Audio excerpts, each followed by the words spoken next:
Yuri, o que está sendo feito para impulsionar esse crescimento? Eu não sei se vocês estão ligados, mas falando em Tesouro, você acabou de ouvir aí as falas do secretário do Tesouro norte-americano, falando em Tesouro, Yuri. O que está acontecendo?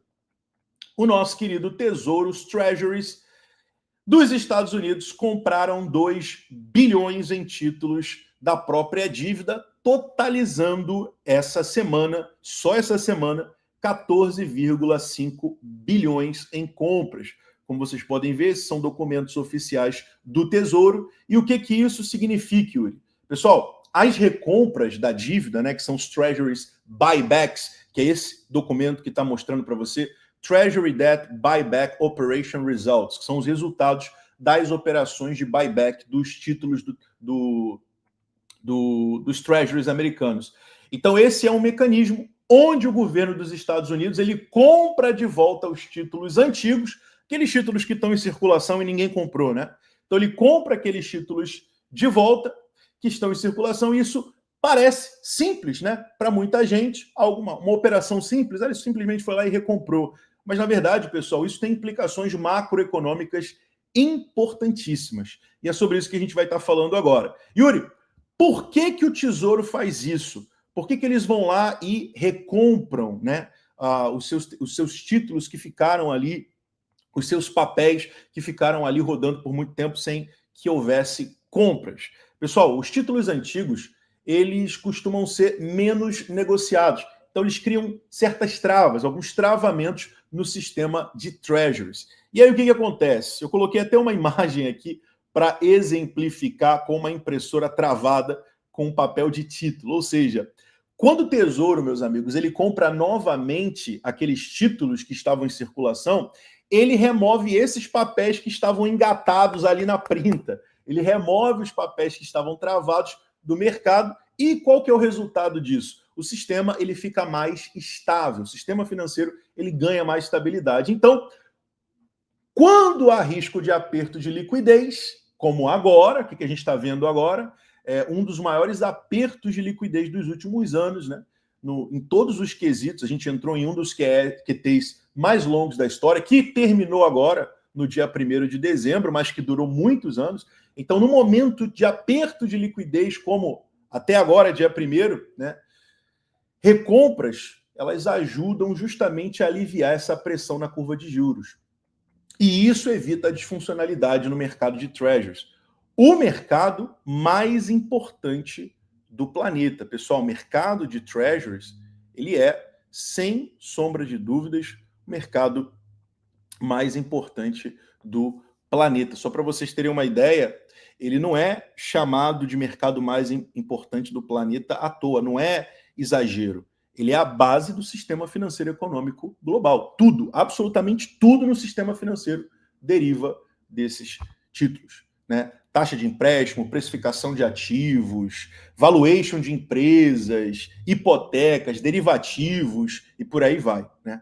E aí o que acontece?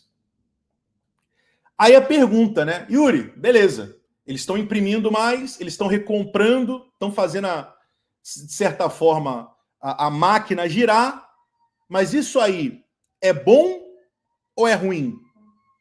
Isso é favorável ou isso é desfavorável?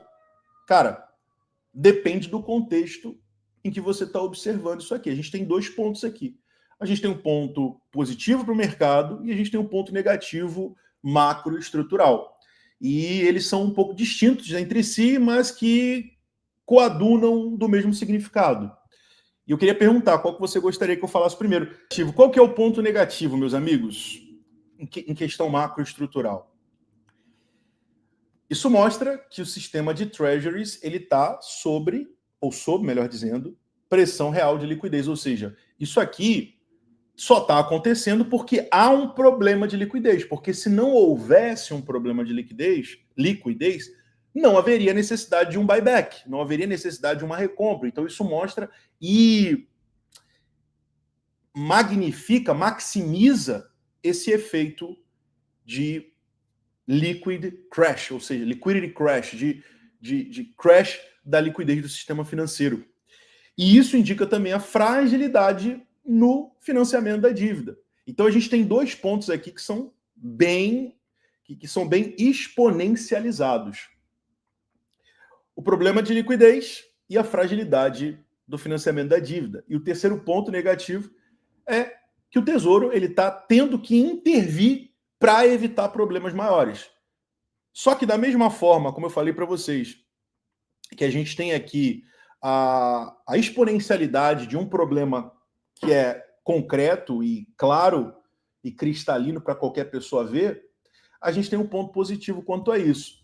Quando nós começamos a esse sistema de buyback e começamos a comprar, quando o Tesouro começa a recomprar esses títulos, isso instantaneamente reduz o estresse do sistema financeiro, sem contar que diminui a volatilidade, pode ser visto como uma injeção indireta de liquidez. A recompra da dívida é igual colocar o dinheiro novo no mercado, porque o Tesouro ele precisa pagar os detentores, né?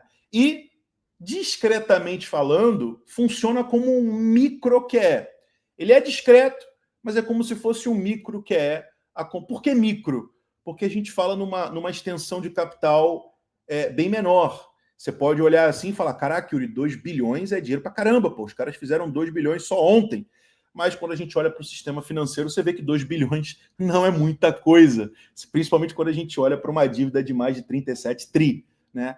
14 bi já começa a ficar um pouco interessante, mas ainda assim é pouco dinheiro. Então a gente está vendo aqui um micro que é acontecendo aqui nesse quesito. E aí o que acontece? Vamos lá. Voltando aqui para onde a gente estava.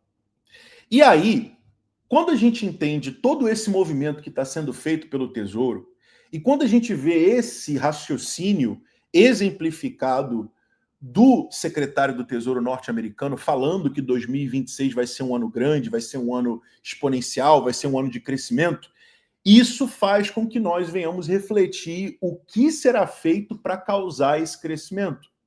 Porque crescimento, a maioria de vocês querem, né? A maioria de vocês querem um crescimento, porque esse crescimento ele vai fazer com que os ativos cresçam.